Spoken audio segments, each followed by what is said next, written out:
I want to suggest that you make up your mind you're going to get in what we call the success zone. It's a way of thinking. Now, get this. If 95, 96% of the population are blowing it, if 1% of the population are earning about 95% of all the money, you're not going to get a whole lot of people agree with what you're doing. Most people are going to look at you kind of strange. What are you going there for? You went there last month. What are you listening to that for? You listened to that before. What are you reading? What do you read the same book over and over for? They don't understand. And you see, they're advertising their ignorance by the questions they ask. When we get into the success zone, everything in our life starts to change. But understand this, you're going to be a bit of an odd. You're out of the box. You're not one of the masses. And when you get out of the box, your whole world starts to shift. I'm home one night from work, spraying for cockroaches. And long story short, I turned on the Discovery Channel. I saw some guys going through Navy SEAL training. And they were going through Hell Week and they were getting their ass just beat. You know, in and out of the water, guys ringing the bell. They were suffering. And I was weighing like 297 pounds. And I had to make a change in my life. You know, I was at an all-time low and I wasn't going anywhere. And I was exactly what everybody said I was gonna be, which was nothing. So I had to make a change. So we read a bunch of books nowadays. As humans, we want to find out how to be someone else. What we don't do is we don't go inside. So literally turn yourself inside out. Read the book that's like we're writing a book every day of our lives. Every day we're seeing who we are as people. When I was growing up, I lied for people to accept me because I didn't accept myself. So I would make up stories so then you would accept me into your world. I would, everything I did was for someone else to like me. It wasn't until I started reading my own book about how pathetic I was as a human being. I can blame my dad, I can blame kids at school, I can blame having health issues, ADD, my mom not being around. Great mom, but she was doing her thing. Right. I could blame a lot of people. And that's the book I was reading. So the things that we run from the truth. We're running from the truth, man. So the only way I became successful was going towards the truth. As painful and as brutal as it is, it changed me. It allowed me to become, in my own right, who I am today. I think everybody has fear all wrong. People have so many theories about fear. They talk about, oh, well, I'm afraid of success. No, I'm afraid of failure. I'm afraid of intimacy. I'm afraid of heights. I'm afraid of this. I'm afraid of that. I'm afraid of the other thing. There's actually only two fears. Only two. And if you're in sales, which you are, or even if you're not, life is about persuading people. Life is about influencing people. And fear is the invisible force that will make you ineffective at that. It will stop you. Now, I love J.K. Rowling as an example. I mean, we all know the Harry Potter series, but what a lot of people don't know about her, she talks a lot about fear. She struggled with major depression. Do you know she was unemployed and she wrote the original idea for Harry Potter on a napkin while she was on state benefits? She was then rejected by 12 publishing houses. And this, by the way, was after she was divorced, bankrupt, and a single mom of a kid. Pushed herself, pushed herself, pushed herself. She talks a lot about fear and about failure. Well, you know, we know the moral of the story. She just kept going. Of course she was afraid. But she had the good kind of fear, not the bad kind of fear. What does it take to create world-class marketing? What is the unique selling proposition? What is what we call value-added marketing, VAM? Today, most people are sick and tired of advertising because where is it? Everywhere. In fact, I got a question for you. How many of you in this room do not even see banner ads anymore? Literally, it's there, but you don't perceive it. Like your brain literally washes it out. Raise your hand if that's true. Keep your hands nice and high and look around the room right now, and you'll see 98% of the people wash it out. So don't buy them unless you're going to create something really unique. It's a total waste of your money and your time in the world we're in today. Today, what creates marketing is when you don't just market, but you add value to people. You do something, you teach them, you give them an insight, you give something valuable that costs them nothing, and then they look to you as an expert. They look to you as a person that adds value. They want you to supply them more information, more experience, more products, more services. Let that little yellow dot on the screen represent your level of awareness. This represents your level of awareness. This is what you're aware of. Now, everything you've got in your life, everything, your relationships, your money, everything, is an expression of your own level of awareness. See, people that earn $50,000 a year are not earning 50 because they want 50. People are earning 50 because they're not aware of how to earn 150. People that are suffering from headaches, they're not suffering from headaches because they want to suffer from headaches. They're suffering from headaches because they're not aware of how to eliminate the headache. It's their head, they made it ache, they can make it stop. So you see, it's awareness we're after. Now think of this. If that little dot represents our awareness and it's responsible for everything we've got in life, just think of how your life could change if we magnify it just a little bit. I mean, everything would start to change. Our relationships would change. We would be healthier. We would live in healthier bodies. We would know more people. We'd earn more money. We'd be able to do more interesting things. And if we just increased it a little bit more, everything starts to shift. Well, I've been living this way now for 40 years. It's absolutely fascinating. I celebrated my 70th birthday last week. I got more energy than most people, 20. I have absolutely no intentions of slowing down. People should say, you should slow down. That's a bunch of crap. We should speed up. We've got more power. Do you know the most erudite scientist alive can't even guess at what you and I are capable of doing? No one knows what we're capable of. All the power is omnipresent. That's within you, within me. Slow down. We're just starting to warm up. What we want to do is calm down. You can go at warp speed and stay very healthy if you stay relaxed. And that's really the secret. Now, just imagine we expand our awareness a little more. Do you know what this program is doing for you today? It's expanding your awareness. That's what the program is all about. Every time you come to one of these programs, your awareness is widened. Your world starts to change. You think, oh, yeah. That's pretty interesting. And it just keeps getting bigger and bigger and bigger. Our awareness keeps changing. Do you know that no one knows how much money you're capable of earning? There's no one can even guess at what you're capable of earning. We want to become aware. We're like we are because we're not aware of how to do it better. We know how to do it better. Every person in this room intellectually knows how to do a better job than they're doing. Everyone in the room knows how to earn more than they're earning, but they're not doing it. You see, having the knowledge is not the deal.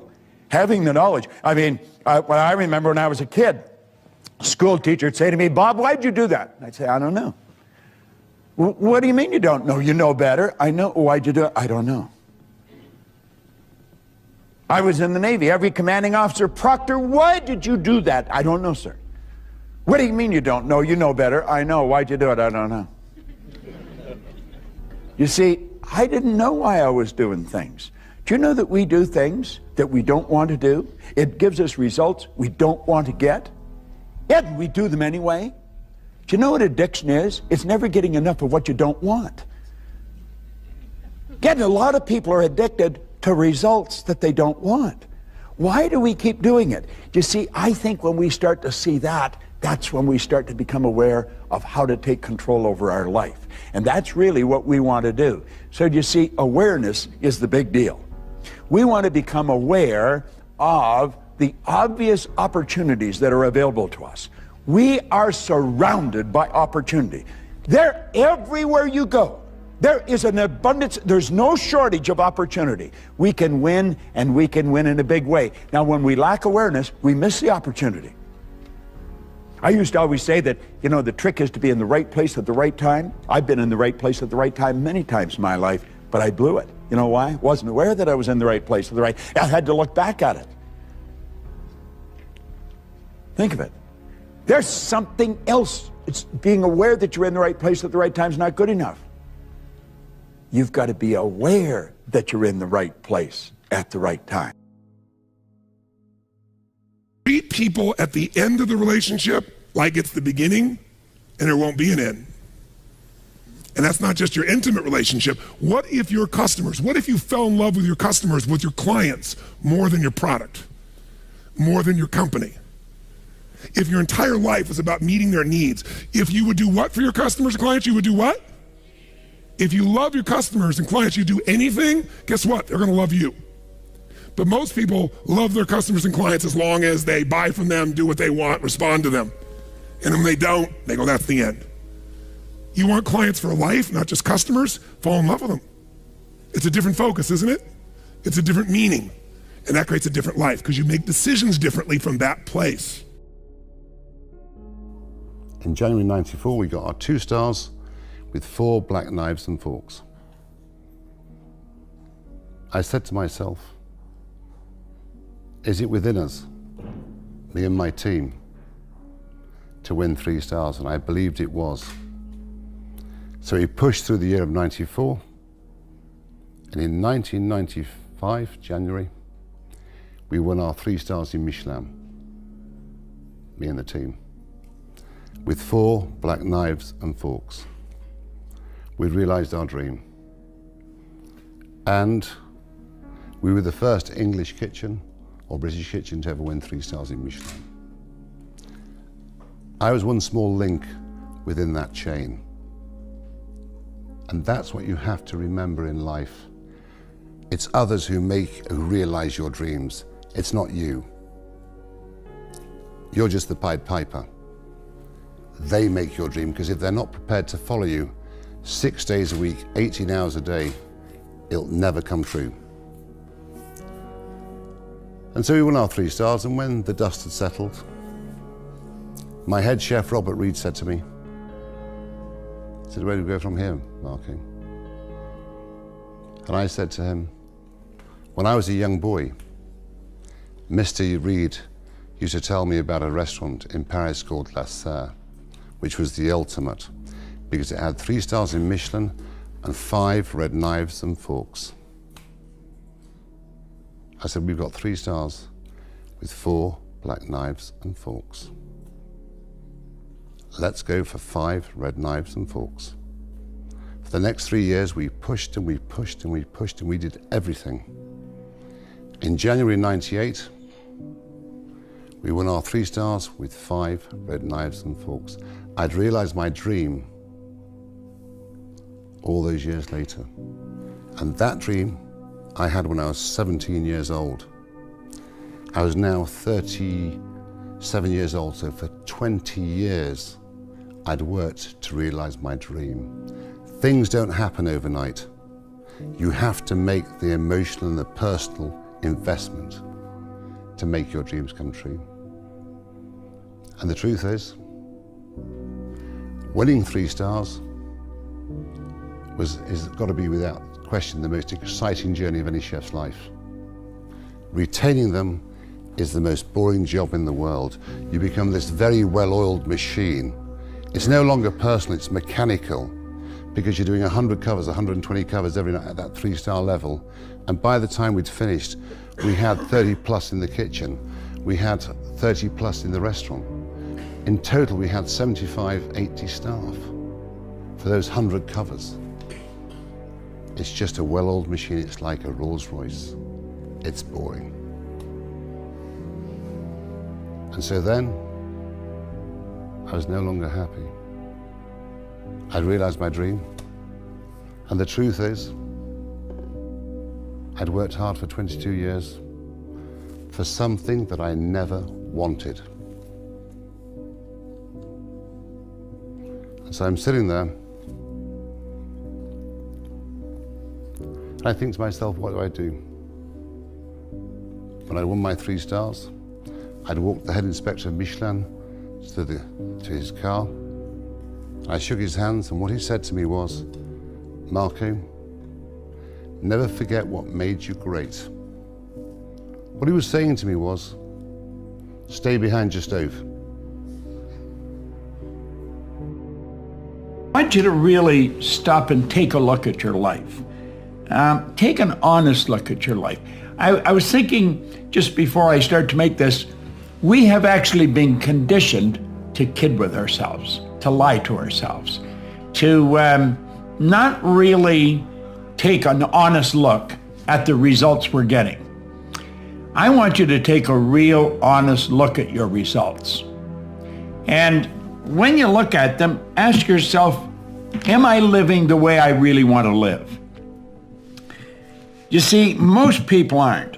One of the first questions I ask a person that comes to work with me, I want to know what's the most they've ever earned in a year. Now, I really don't care what the answer is, but I want to know what the answer is. Because you see, if a person says the most they've ever earned in a year is $50,000, I know where their mind is programmed. If they tell me the most they've ever earned is $250,000, I know where they're programmed. And then I want to find out what they want. And I know then what has to shift, because their mind is programmed, and if they're really going to live the way they want to live, they've got to change the program. And if they don't change the program, then nothing really happens. Here's what I do specifically to help myself stay focused. First things first, when I wake up in the morning, I do not sleep next to my phone. The reason why I don't sleep next to my phone is because if you sleep next to it or use it as your alarm, your tendency is to look at it while you're in bed. That means that you're checking email before you've even thought about what your priorities are. Do not do that. That's tip number one. Tip number two, I have a pad of Post-it notes. Yes, Post-it notes next to my sink in my bathroom. Why? Well, because after I brush my teeth, haven't looked at my phone yet, I take a Post-it note out and I write the 3 things I need to focus on today. And then you know what I do with it? I stick it on the back of my phone. Now, why would I do that? Because I have my phone with me all the time. And so if it's on the back of my phone, I'm going to get a visual cue to remind me and keep it top of mind so I stay focused on it. Third thing that I do, it's a little trick I call 30 before 7:30. What that means, I spend 30 minutes before 7:30 a.m. just focused on getting my day organized and getting a few of the things that are my top priorities either finished or further down the field. So that's 30 minutes before 7:30 a.m. That's time for me.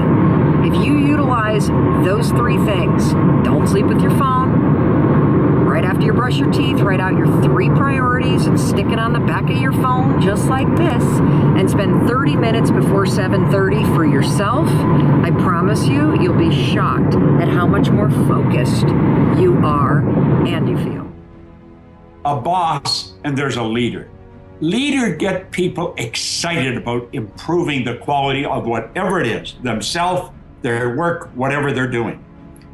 People follow leaders because they want to. People don't follow leaders because they have to. That becomes a form of dictatorship. Yeah. And that never works. The great leaders, people want to follow. And leaders inspire you. Leaders pull the very best out of you. Leaders know how to look inside and bring the best of you to the surface, cause you to look at the higher side of your own personality. What the world always is looking for, it's leader. Like it's silly to ask who's going to lead. The leader's going to lead. Right. And the leader just automatically emerges. If they threw 50 of us into a committee and say, you don't elect a leader, you may elect one, but the leader's going to lead, and it probably isn't the one that's elected. Yeah, so true. And the leader knows how, they know how to get the best out of people. Should one give up on their dream? Never. Goethe said this, Henry Ford said this, Rockefeller said this, you're only as young or as old as your dreams. And as long as you still have dreams and visions and goals, they keep you young. It's the most amazing darn thing.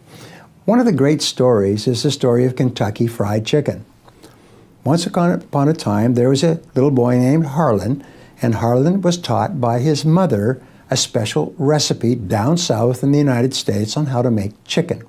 When he grew up, he got a job as a short order cook in a small cafe. And he asked his boss if his boss would be interested in this chicken recipe. And his boss said, sure, throw it together, see what the people say. Turned out that everybody liked this special chicken recipe with all these secret herbs and spices. Well, for the rest of his career, right up till he was 65 years old, He either worked in little cafes or sometimes he owned a little cafe. When he was 65, he had a little cafe and he was making his chicken, and he had people coming from all around to eat his chicken. And the highways department built a highway past his little restaurant, his little chicken place, and put him out of business. They cut off the road so nobody could get to it. About the same time, he received a Social Security check, his first Social Security check at the age of 65. And he became angry. He said, I'm 65 years old, but I'm not ready to give up on my dreams. What do I have to sell? And he realized the one thing that had kept him going all those years, the mainstay of his little career, was his mother's recipe of 17 or 18 herbs and spices. So he put them together in little bags, one bag per chicken, and he put his pots and pans in the back of his old car, and he started driving up and down the eastern seaboard, going from cafe to cafe to cafe, to ask them if they would pay him 5 cents a bag for his magical combination of herbs and spices. He called on more than 1,000 restaurants, sleeping in his car week after week, and finally he came across a little restaurant in Toronto that agreed to pay him 5 cents a bag for his herbs and spices. This is back in the 60s. And because of exchange controls, they had to give the money to the Red Cross. That was the beginning of the Kentucky Fried Chicken empire. We began to sell this recipe more and more. People began to put it on their signs. A major corporation came along and said we could make a real business of this. So they embraced him. They built the franchise. They made him one of the best known people in the world. When he died some years later, he was worth more than $50 million because he never gave up on his dreams. So I don't know if you're 65 and broke and living in your car with pots and pans with no money, but wherever you are, you never give up on your dreams. Break the rules. We have so many rules in life about everything. I say break the rules, not the law, but break the rules. My wife has a t-shirt. That says, well-behaved women rarely make history. Well, you know, I don't want to burst her bubble, but the same is true with men. It is impossible to be a maverick or a true original if you're too well-behaved and don't want to break the rules. You have to think outside the box. That's what I believe. After all, what is the point of being on this earth if all you want to do is be liked by everyone and avoid trouble? The only way that I ever got any place was by breaking some of the rules. After all, I remember that after I was finished with my bodybuilding career, I wanted to get into acting and I wanted to be a star in films. You can imagine what the agents said when I went to meet all those agents. Everyone had the same line that it can't be done. The rules are different here. It says, look at your body. You have this huge, monstrous body, overly developed, that doesn't fit into the movies. You don't understand. This was 20 years ago, the Hercules movies. Now there's the little guys that are in. Dustin Hoffman, Woody Allen, Chuck Nicholson, before he gained weight, of course, that is. But anyway, those are the guys that were in.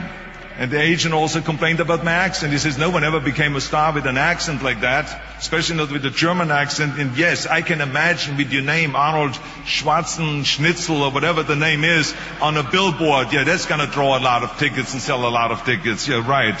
So this is the kind of negative attitude they had, but I didn't listen to those rules. Even though they were very nice and they said, look, we can get you some bit parts.